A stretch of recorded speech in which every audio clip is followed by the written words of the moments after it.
నేర్చుకోవాల్సిన కొన్ని tips. Court craft. Court craft అంటే ఏంటి? ఈవెన్ సీనియర్స్ కూడా సమ్ టైమ్స్ కమిట్స్ మిస్టేక్స్. ఏంటంటే మనం కోర్టులో చెప్పాల్సినవి కాకుండా ఇంకా ఎక్కువ చెప్పేస్తుంటూ పోతుంటాం.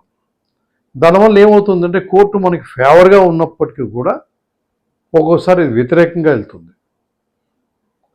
మనం రెస్పాండెంట్గా పెరిగినప్పుడు అక్కలేని చెప్తూ కావాలని చెప్తూ కోర్టుని తికమక పెడితే మనకి యాడ్వర్స్ ఎఫెక్ట్ వస్తుంది.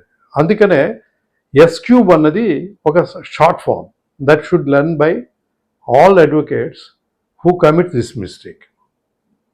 అలాగని నేను కామెంటు అడ్వకేట్స్ మీద చేయటం లేదు, but I'm saying my experience.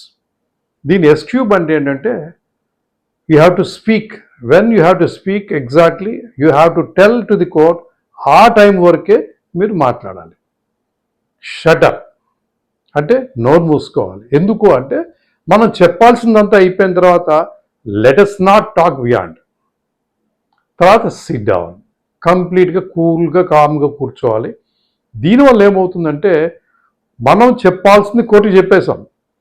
Respondent చెప్తున్నప్పుడు let us watch complete his arguments. ఆ తర్వాత మనం రిప్లై ఇచ్చేటప్పుడు చాలా కూల్గా ఎంతవరకు చెప్పాలి, ఏ పాయింట్ వరకు చెప్పాలన్నది అది ఇంపార్టెంట్. అది ఎప్పుడైతే మనం చెప్పగలుగుతామో డెఫినెట్గా will make a case. So please like it, share it and subscribe me. Thank you.